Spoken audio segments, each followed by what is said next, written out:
여러분 안녕하세요. 우주 원타 원불대 경전 맛집 원불대 원영입니다.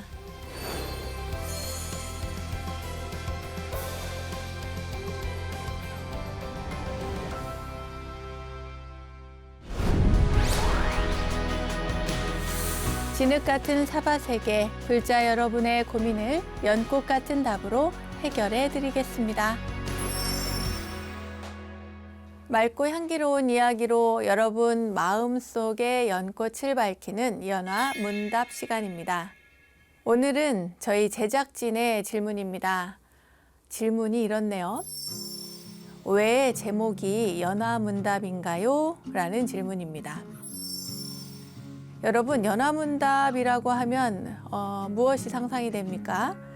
일단 여기 보이는 이 연꽃만 보아도 여러분들 알 수 있듯이 이 연화 문답은 말 그대로 연꽃 같은 문답입니다. 연꽃 같은 문답. 이 사바세계를 보통 그 진흙 속에 피는 연꽃과 같이라고 하는 단어에서 알 수 있듯이 이 사바세계를 진흙에 비유하는 경우가 참 많습니다.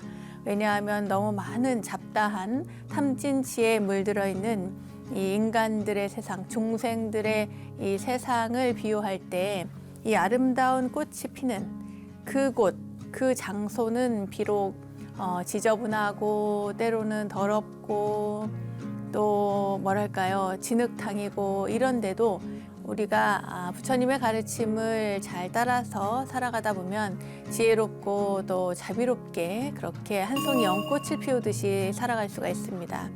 그런 의미에서요, 오늘 저희가 이렇게 첫 시간인데 연화문답이라고 제목을 이렇게 정한 것은 이 험한 세상, 사바세계, 이 진흙탕 같은 이런 사바세계에서 우리가 살다 보면 괴로울 수도 있고 또 슬픈 일이 있을 수도 있고 여러 가지 답답한 문제들에 우리가 직면할 수가 있는데 그 직면한 대답, 질문, 그 질문을 던졌을 때 거기에 해당하는 말하자면 연꽃을 피울 만한 그런 지혜로운 답변을 해드리고 싶은 마음에 그래서 연화문답이라고 제목을 정했습니다.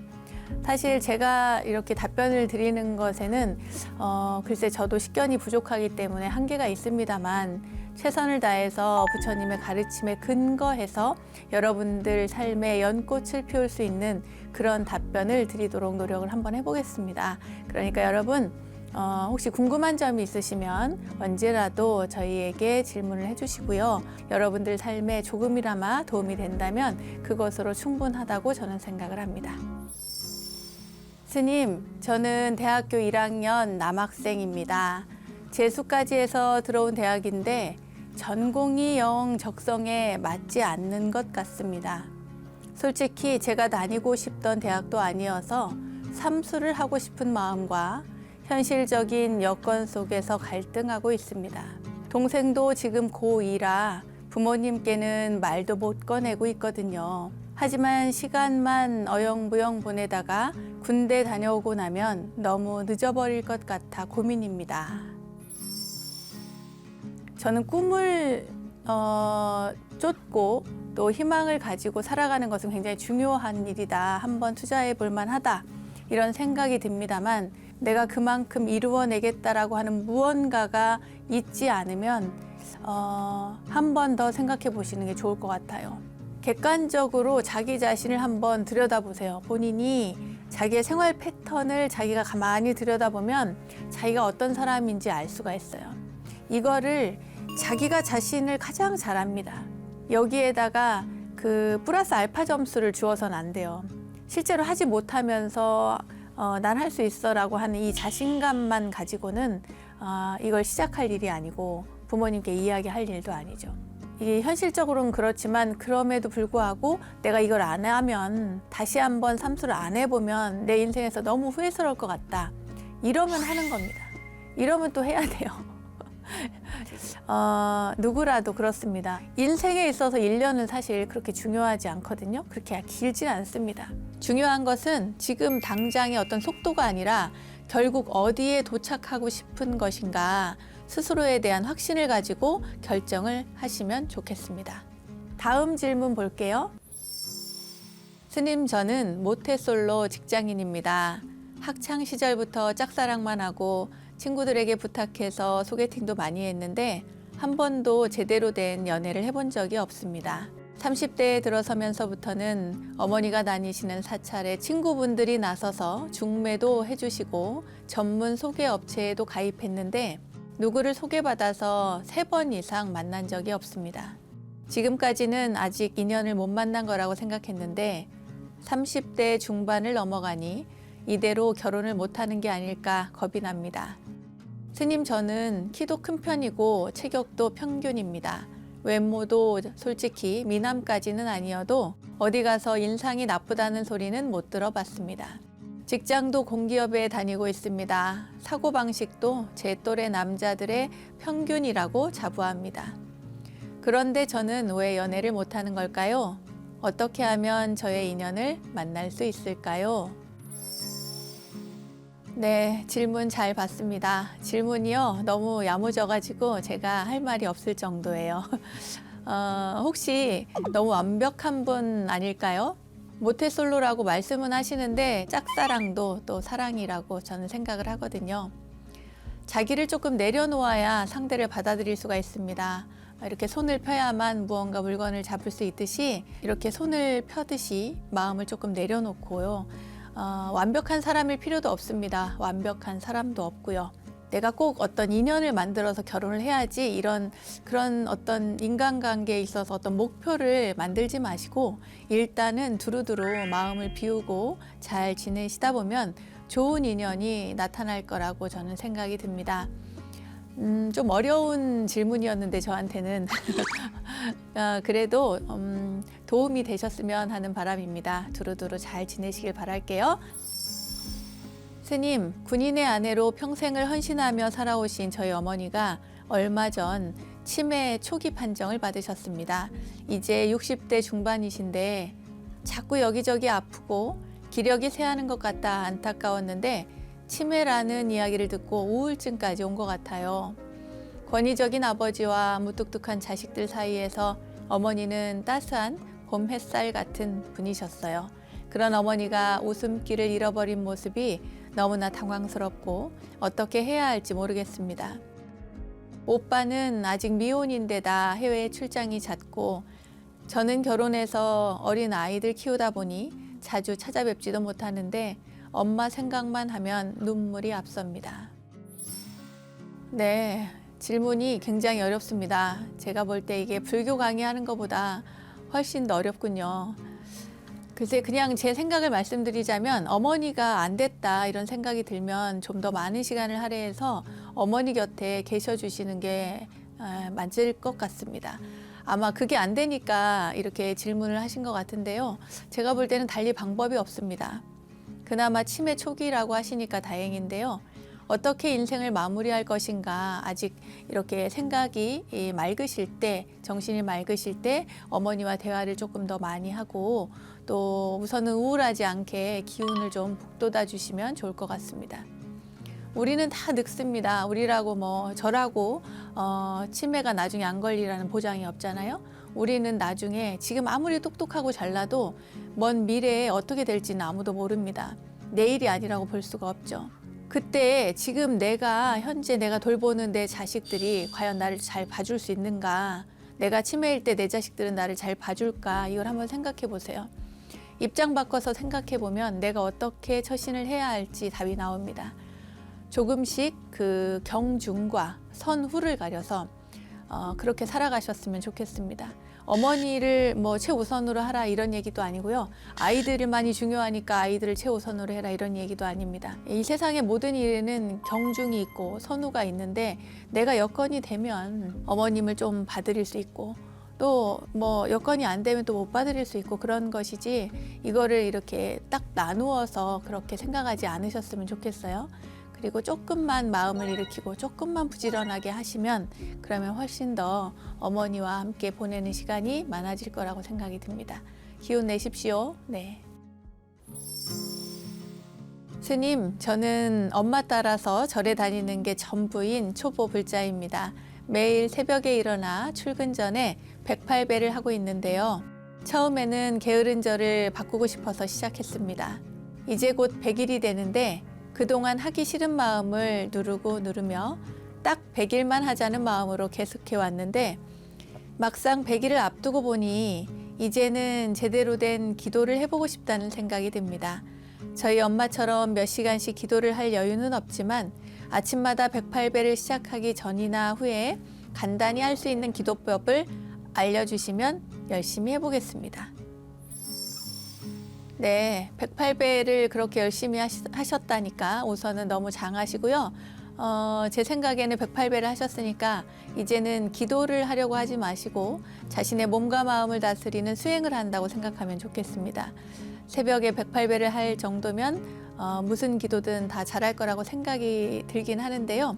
108배를 하기 전에 잠시 앉았다거나 108배를 하고 난 다음에 잠깐 앉아서 마음을 고요히 하는 그런 시간, 그 시간이 굉장히 필요할 것 같습니다. 그리고 또 시간이 날 때 경전 독송을 해도 좋고 사경을 해도 좋습니다. 그런데 저는 그보다는 이렇게 아침 저녁으로 자신을 돌아보는 그런 잠깐의 시간, 뭐 3분이든 5분이든 그런 명상의 시간을 가지면 좋겠다는 생각이 들어요. 새벽에는 108배를 하고 또 저녁에 잠깐 5분 정도 앉아서 자신의 하루를 돌아보며 하루하루의 행위를 살펴보는 거죠. 글쎄, 기도는 사실 삶이 뜻대로 잘 안 풀릴 때 우리가 많이 하잖아요.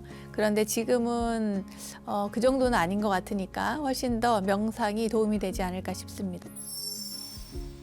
저는 38살인데요. 직장은 딱히 없고 집에 있습니다. 최근에 가족 모임이 있어서 다녀왔는데요. 모두 한자리에 모이니까 어른들이 자꾸 사촌들이랑 비교를 하세요. 처음 듣는 것도 아닌데 저는 그게 너무 싫은 거예요. 너무 속상하고 다시는 식구들 모임에 안 가야지 싶었답니다. 어떻게 하면 형제들, 친척들 사이에서 비교 당해도 괜찮을까요? 아니면 정말 안 보고 인연을 끊어야 할까요? 아이고, 속이 많이 상하셨나 보다. 인연을 끊을 생각을 다 하시고, 네. 그게 인연이라는 게요, 끊고 싶어도 그렇게 쉽게 끊어지지 않습니다.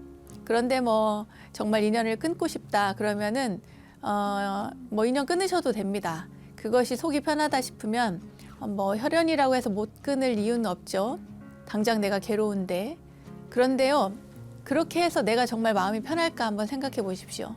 직장이 없어서, 나이가 많아서, 결혼을 안 해서 등등의 이유로 이렇게 막 쪼그라들면 내가 어느 하나라도 탈출구를 찾으시면 더 좋을 것 같아요. 그게 무엇이든지 간에 이 세상이 뭐 다 내 팔 흔들고 내가 사는 거잖아요. 뭐 어깨도 딱 펴시고 눈치 보면서 살 이유가 없잖아요. 그러려면은 일단은 이제 우선 내 삶에서 내가 정말 최선을 다해서 살아가는 그 모습을 자기 자신도 자신을 믿을 수 있게 그렇게 살아야 됩니다. 열심히요. 아주 열심히. 직장이 없어도 됩니다. 직장이 없어도 내가 집에서 부지런하게 일어나고 부지런하게 운동하고 부지런하게 집안일도 좀 돕고 청소도 좀 열심히 좀 잘하고 이렇게 살면요, 그 누구도 뭐라고 안 합니다. 설령 비교를 한다고 해도 오히려 더 칭찬을 많이 받죠. 그 누구와 비교해도 관계가 없는 겁니다. 여기에서 중요한 것은 다른 주변의 사람들이 나를 어떻게 보고 판단하느냐에 대해서 내가 뭐 움츠러들고 쪼그라든다 이게 아니고요. 내가 나 자신을 얼마만큼 믿을 수 있는가, 그 믿음에 대한 어떤 태도, 그러려면 내가 어떻게 살아갈 것인가, 이걸 먼저 생각해 보시면 좋을 것 같아요. 인연을 끊고 안 끊고는 그 본인의 몫이고 그 다음에 생각해도 늦지 않습니다. 일단은 자기 삶을 한번 먼저 돌아보시면 좋을 것 같습니다. 스님, 저는 친구 때문에 고민하고 있는 대학생입니다. 고등학교 때 가장 친한 친구와 꼭 같은 대학에 가자고 약속하고 정말 열심히 공부해서 작년에 원하던 학교에 입학했습니다. 그런데 입학하고 얼마 안 되어서 친구한테 남자친구가 생겼어요. 친구의 첫 연애를 저도 진심으로 축하해 주었습니다.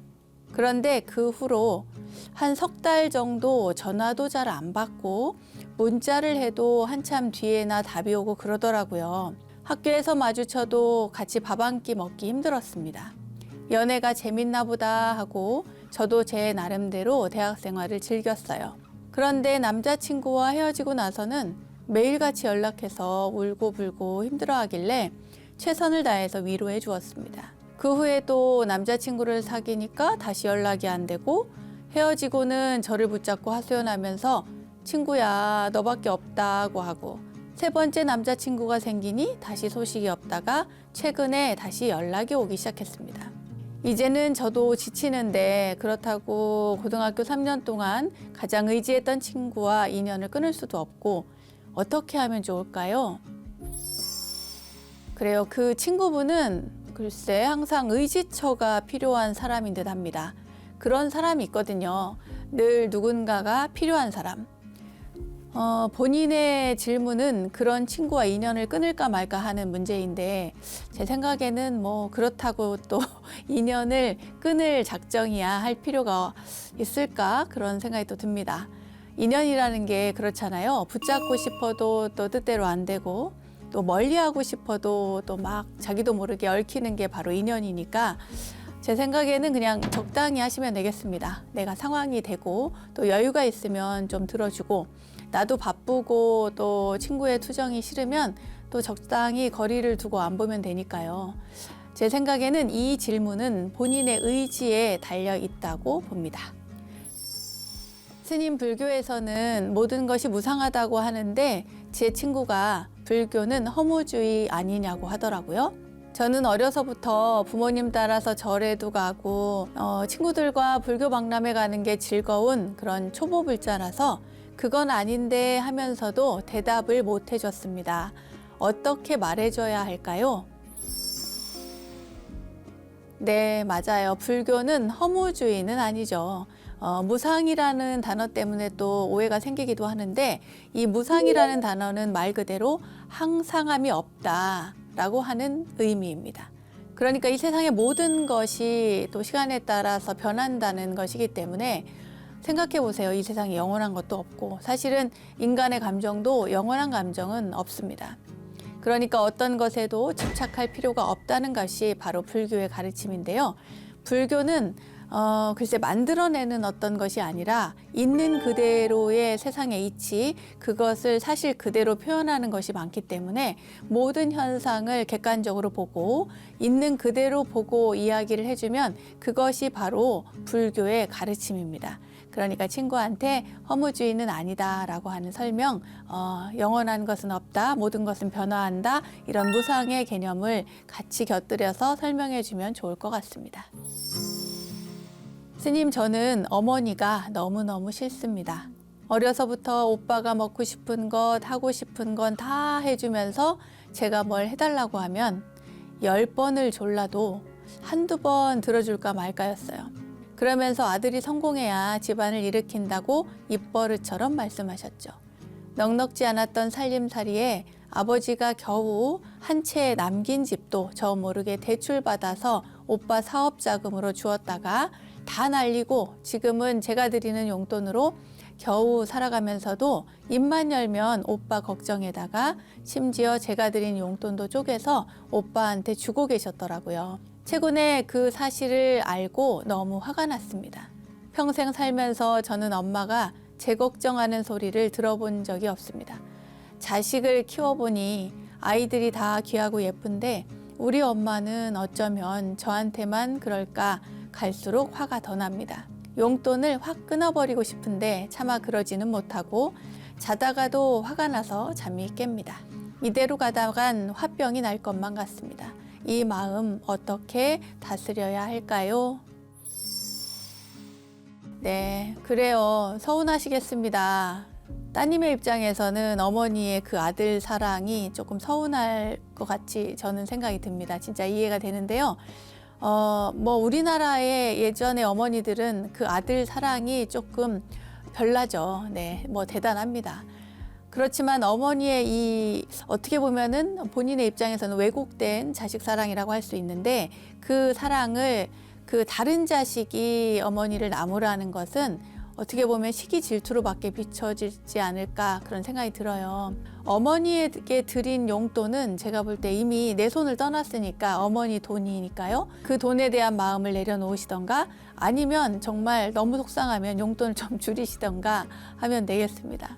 물론 쉽진 않겠지만 사실 이 감정적으로 복잡한 일일수록 간결하게 생각하는 것이 더 좋다고 생각이 들거든요. 본인의 마음을 조금 누그러뜨리는 선에서 어머니에게 용돈도 드리고, 그리고 그 이미 내 손을 떠나서 어머니에게 드린 돈은 조금 생각을 내려놓는 것이 훨씬 더 좋을 것 같습니다. 스님, 저희 남편은 남에게 뭐든지 막 퍼주는 사람입니다. 저도 절에 다니면서 보시행을 하려고 노력을 하는 편인데 남편은 그 정도가 좀 지나칩니다. 누가 힘들다고 하면 지갑에 있는 돈을 다 털어주고, 친구가 무슨 장사를 시작했다고 하면 필요 없는 물건을 잔뜩 사오고, 젊었을 때는 빚보증을 잘못 써서 큰 돈을 날리기도 했죠. 그런데도 지금까지 남 퍼주는 병을 버리지 못하고 어제도 후배가 부탁했다고 꽤 큰 금액의 보험을 들었더라고요. 지금 저희 형편이 그렇게 여유롭지도 않은데 자꾸만 헛된 그 헛돈을 쓰는 남편을 도무지 이해할 수가 없습니다. 무슨 방법이 없을까요? 그래요. 제가 볼 때 이런 남편이 있죠. 그런데 이런 분들은 대부분이 다 착한 사람들입니다. 착한 남편인 거예요. 아무튼 재정 관리를 일단 아내가 다 하는 것이 좋을 듯 합니다. 남에게 퍼주는 것이 사실 나쁜 것은 아니지만 이렇게 지나치면 항상 문제가 되죠. 특히나 부부 사이에서는 이렇게 형편에 맞지 않게 하면 그건 조금 문제가 있는 겁니다. 그리고 어느 정도가 적정한 기준이냐 하는 또 문제가 저는 있을 거라고 보는데, 본인은 지나치다고 생각하지만 남편의 입장에서는 그게 지나치지 않다고 생각을 하니까 그렇게 도와주는 거거든요. 그러니까 그 적정한 기준이 어디인가를 남편분과 잘 논의를 해보십시오.